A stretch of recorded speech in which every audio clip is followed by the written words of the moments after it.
Howdy folks, welcome to today's live stream. Let's go over the major pivots for Bitcoin in the current downtrend and just what makes this chart so cool.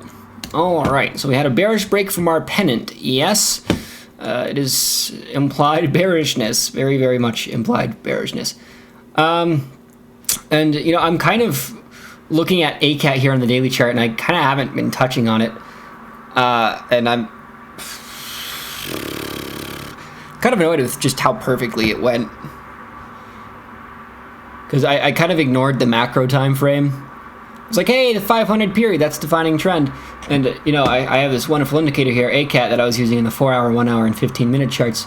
And here on the daily, it perfectly defined what Bitcoin was going to do. All right, so this is a lot of information, so let's just break it down real quick, okay? Because ACAT's about 3 indicators in one, or more, depending if you want to go through the extra settings, but for now, let's just talk about what's happening here, okay? So first up, blue band. If we go in the blue band, it implies we go to the purple moving average, okay? That's step one. Then the teal band is 1/10 of that period, all right? And we use that just as a kind of CCI swing high, swing low scenario. We use it for swing highs in bearish conditions, then we use it for swing lows in bullish conditions. So in this scenario, if we activate the condition, which we did here, right? If we enter the band, which happened here, all right, that activates bearishness. And if we are bearish, one of two things is a signal. One, if we touch the 3.2 standard deviation of the 1/10 period, which happened here on that wick, or two, we re-enter the teal band from above, which happened here, okay? And those two entries imply that we need to go down to this moving average, which we shot exactly down to, and now we're testing twice and using it as a support. And goodness gracious, I don't know why I didn't take these trades. Because I was too focused on the fractal on the macro time frame of, hey, bull run, let's do it. So that's my fault for having a hard set bias. Anyway, I have stopped out of my longs and I am looking for long re-entry. So immediately we have this as support. Although, to be honest, means don't really act as support all that often in mean reversion conditions. Sure, they can be good bounce pivots, but I don't typically see them as hard set as, say, the 1.2 standard deviation of the LOXP. Right? Because if we look at the previous bull run, oh, never mind. That's going to take forever because I have to switch charts. Anyway, right? So the 1.25 standard deviation typically acts as support, and if it fails, then it implies long-term compression, which we are now in. And two, we actually had some pretty cool action on the Wave PM. And I'm not one to draw trend lines on Wave PM, but you can do it. Mark Whistler did it a lot. I am not typically inclined to.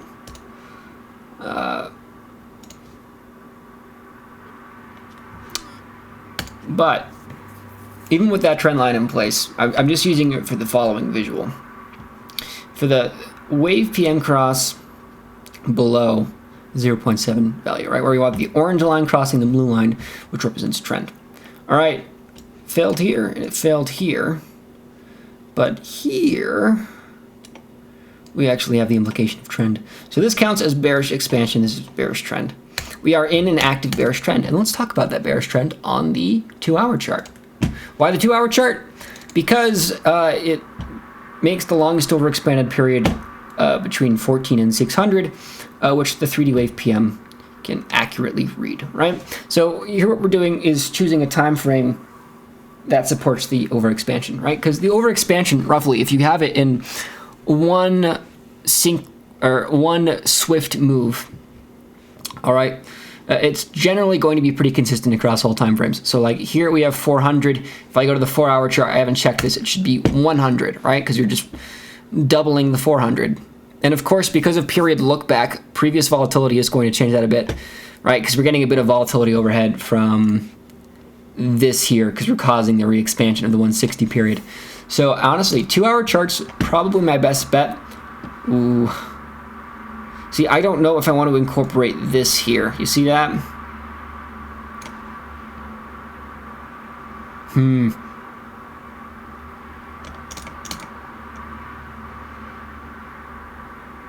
Right, because when I generally get new plumes of expansion, if we're re-expanding previous volatility overhead, I'm a little bit hesitant to use it as the LOXP.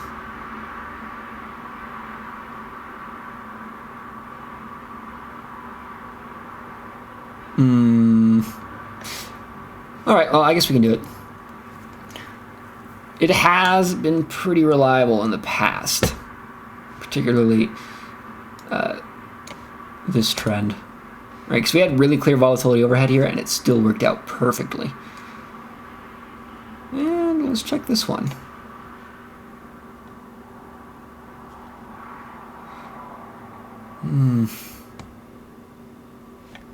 Now, I am hesitant, but the good news is the pivot is just so far away at 9,600 that it's currently not relevant. So I don't know why I stress so much about that, because we can't even use it as a pivot for the time being. Right? We're outside the 3.2 standard deviation of the LOXP. Right? We are in true defined downward trend, and compressionary periods are going to be super hard to define because any kind of volatility overhead, well, we might be able to find something on the 15-minute chart to show compression for us. It's still going to be difficult. And if you're watching this on YouTube, please do give me YouTube comments for me to look at. I would like that. Also, why is that black? Oh no. I changed it to the night theme, and it might screw up how it looks on stream. Oh well. Alright, so we should be able to get some good volatility overhead readings here to create a current longest compressed period. Nice. So we do have a really good compression range here, which we can trade.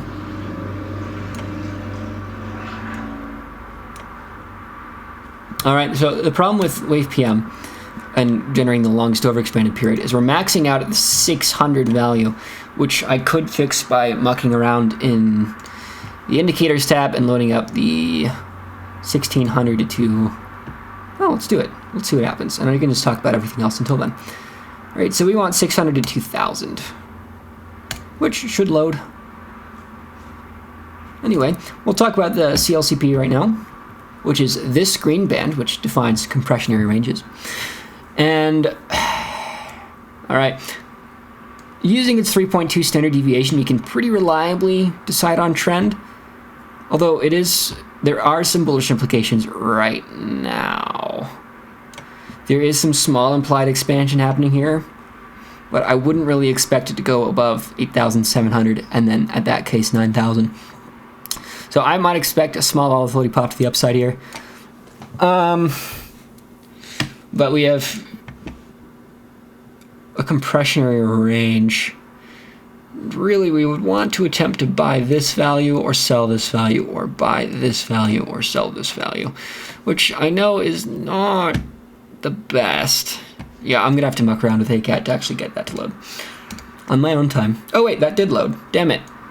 Command Z. There we go.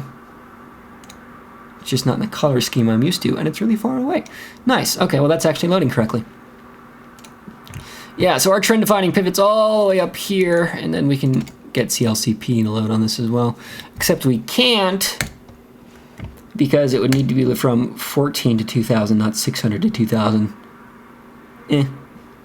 Right, so we would want to use this to generate the CLCP, and the other one to generate the LOXP.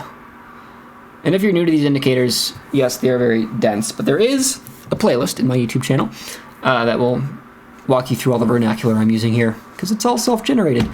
So, a small amount of prior knowledge is recommended to fully grasp this live stream.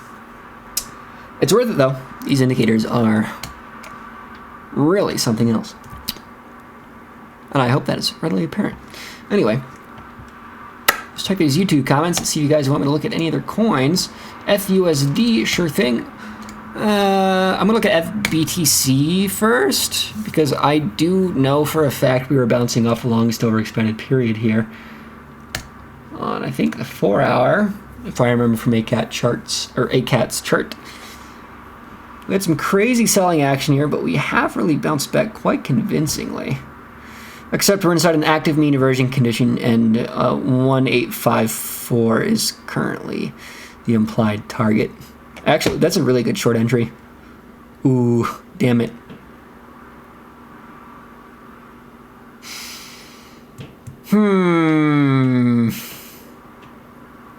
Not typically one.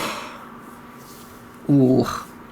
Alright, because if you activate a mean reversion condition, it's implied you should stay inside the band until mean reversion completes. However, I am generally more inclined to believe that as long as the condition is active, we can temporarily go outside the band to complete mean reversion.